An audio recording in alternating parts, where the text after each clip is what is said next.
Bung Wendy, penjelasan yang bisa menjawab pertanyaan-pertanyaan kritis soal pemindahan ibu kota negara. Tadi Anda sudah bilang soal global warming, zero emission, tapi itu juga sudah dibantah oleh Arief Zulkifli. Ada yang lain?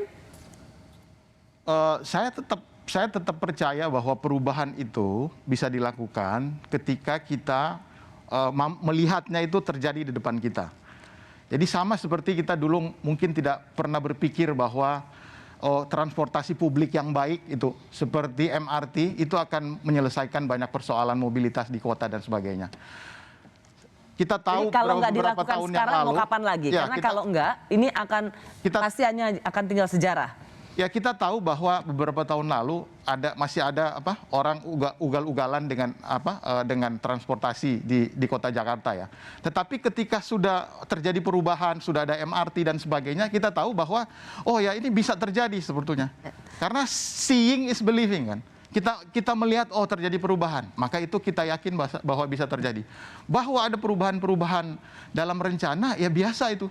Tetapi ide besarnya adalah perubahan itu bisa dilakukan dengan cara seperti itu. Ya. Itu tadi yang sebenarnya saya bilang bahwa ini memang politisi hanya memikirkan 5 tahun, tapi kalau seorang pemimpin memikirkan masa depan, dan ini yang ingin dilakukan oleh Presiden Jokowi. Dan terlepas ini tidak populer, ini yang ingin dilakukan. Bagaimana penjelasan kritis tadi Bung Faisal sudah menjelaskan soal tidak prioritas, uangnya dari mana.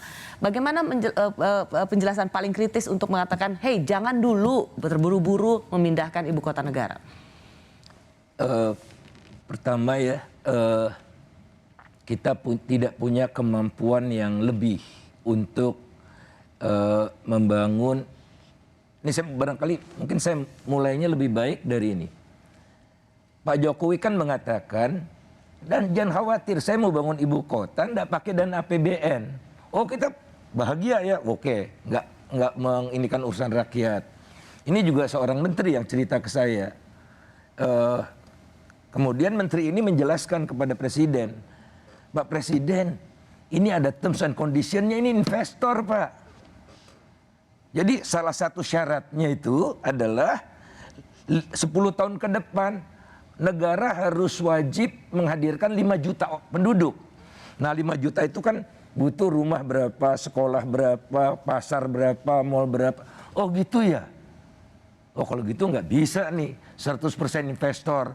Baru Pak Jokowi ngutak-atik APBN kan. Jadi tesis pertamanya kan udah salah.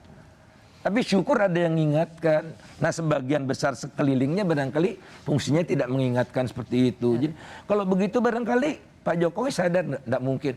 Pak nggak mungkin Pak. Pindah 2024 ada juga yang mengingatkan kepada Pak Jokowi. Tapi kalau belakangan ini Pak Jokowi jadi terus tambah. Kelihatannya karena kan didukung juga oleh DPR.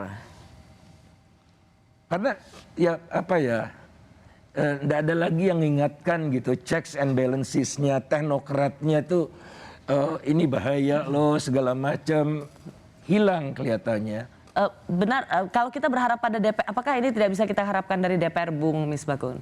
Gini, mulai dari soal undang-undang keuangan, undang-undang ibu kota negara ini, DPR kan juga membicarakan banyak hal, termasuk anggaran. Menanyakan anggaran, kenapa diambil dari PEN, itu kan yang tanya DPR. Dan dijawab dalam forum DPR oleh Menteri Keuangan. Artinya apa? DPR menanyakan. Sama pada saat membahas undang-undang ibu kota negara, banyak pertanyaan disampaikan oleh DPR dalam forum-forum pembahasan.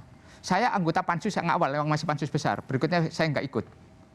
Ada pansus yang masih tinggal 30, saya udah nggak ikut. Pansus 50 saya masih ikut. Nah, di rapat-rapat awal itu semuanya membicarakan hal yang sama, memberikan pengkritisan apa yang disampaikan itu semua. Tetapi semuanya kan ketika proses politik itu berjalan, dijelaskan oleh pemerintah, dalam proses pembentukan undang-undangnya, dan ada kesepakatan politik di sana, ya sudah berjalan. Oke. Bukan berarti jadi kata pada kuncinya saat kesepakatan politik. Kesepakatan politik. Karena apa? Pemerintah butuh daya dukung politik dalam bentuk undang-undang, dan kemudian masuk undang-undang itu disetujui bersama, ya sudah itu sebagai sebuah kesepakatan. Ini yang dianggap bahwa karena ada kesepakatan politik, maka ini mengorbankan atau tidak lagi mendengarkan apa yang menjadi suara-suara kritis publik yang ini juga dilibatkan dalam soal pemindahan ibu kota ini.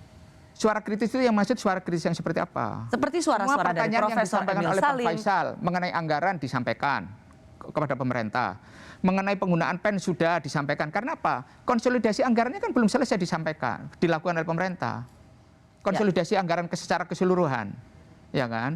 Dan ingat, APBN kita, APBN 2022 itu masih berdasarkan Undang-Undang Nomor 2 Tahun 2020. Jadi ada kebutuhan Di mana memang untuk pindah. Desain APBN, penggunaan dan sebagainya itu pemerintah mempunyai kewenangan penuh untuk setelah ditetapkan bersama DPR.